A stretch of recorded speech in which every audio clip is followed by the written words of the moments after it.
So it's finally happened. After 8 years of doing Fallout content on YouTube, it's finally happened, everyone. Your boy Virgil has finally visited the REAL Capital Wasteland, beautiful Washington D.C. I was in Virginia for a week at the beginning of the month, and I got the opportunity to visit quite a few different places around D.C., and I gotta tell you, it was a really surreal experience seeing these locations in real life after seeing them so many times in Fallout 3 and movies and TV shows that featured Washington, D.C. And I just remember when I was in the car looking at the Washington Monument in the distance, it was just crazy to think that I was that far from home and that I was actually there. I remember walking up to the monument with my friends and just looking up at it, and it still didn't feel real. I mean, even when I touched it, it was just so bizarre because I'd never been that far from home before, and I was in such a historically significant place. I won't ramble about details and specific things about the trip, but I'm honestly amazed at how many things line up with Fallout 3's game world. There were a lot of key locations that I could point out just from my recollection of the Fallout 3 game map, but I did notice a few things where Bethesda definitely had to take some creative liberty, and one of those things that I did notice is that the distance between the Lincoln Memorial and the Washington Monument in real life is actually much greater than it is in Fallout 3, because in actual DC, you have the World War II Memorial in the exact spot where the Washington Monument is in Fallout 3. So I can definitely see where creative liberties were taken in the game world, along with resource saving, designing, and so forth. There was also a brief moment where I was walking with my friends, and I caught a glimpse of Marine One. For those of you who aren't aware of what that is, that's the US President's personal helicopter, and it's pretty much one of the only things authorized to fly around DC airspace, at least next to the White House. And it was really interesting to see. There's a lot of details behind it, like any helicopter the president's in is Marine One or something, and there are decoys that fly around. I don't know the details of it. I'm not going to pretend that I do, but it was interesting. As an outsider, I also had no idea the White House was so close to the Washington Monument, so I managed to snap a picture of it when I was there, which I'll put on screen now.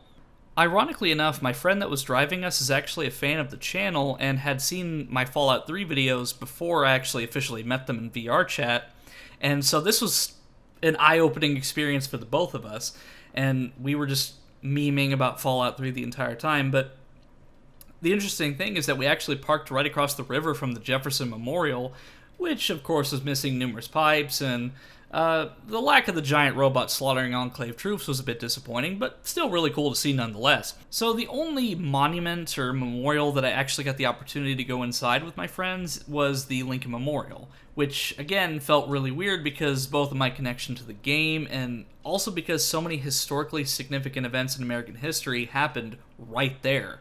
The statue of Lincoln himself was gigantic, and it felt more like a temple than anything else.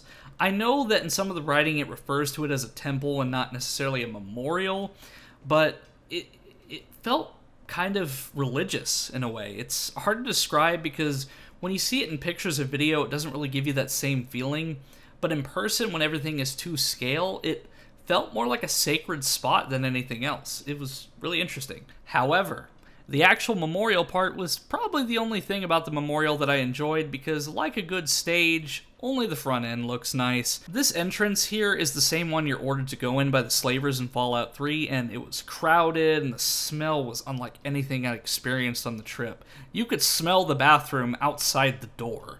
And to be honest with you, I expected some fancy presidential bullshit restroom with Lincoln quotes and posters, but what I got was the equivalent of a gas station bathroom with the smell and upkeep matching it. I mean, I was half expecting to find, like, drugs and some guy passed out in one of the stalls. Not only that, the gift shop was pretty fucking pathetic, as it was about the size of a good broom closet. Fourscore and hell no. It was honestly shocking to see how a historically significant monument looked like such a piece of shit. The room in Fallout 3 is probably bigger than the actual museum in real life, which was also missing numerous photos, it had pictures with the wrong captions, and was overall just dull and boring. They didn't have any artifacts, they didn't have anything.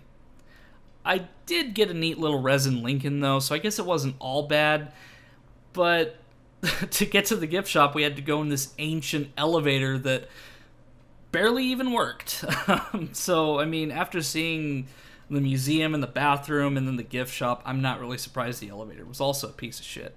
But I'm not ignorant of the fact that modifying or renovating it comes at a massive cost, and you have to have specific architects that need to be hired, and leasing land in D.C. is probably a pain, but at the same time, it's the Lincoln Memorial in the capital of the United States with likely federal funding, so you'd think they'd invest a little more money into it.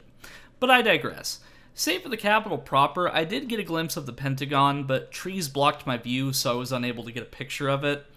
But another place that I visited was actually at the Dulles Airport, which is the Air and Space Museum.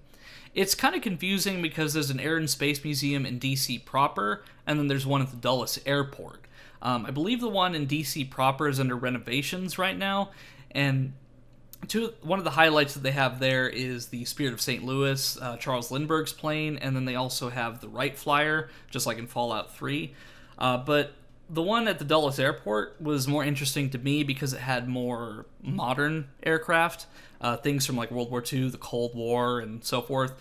They had everything from the SR-71 Blackbird to the Space Shuttle Discovery to even a fucking Predator drone.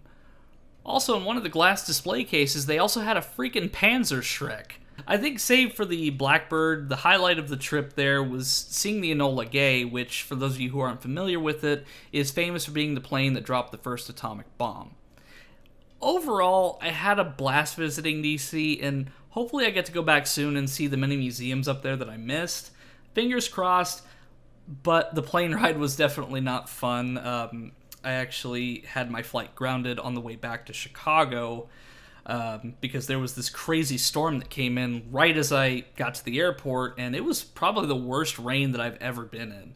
And I've seen some bad rain, and this is horrid. I was soaked within a couple seconds of actually being outside the car.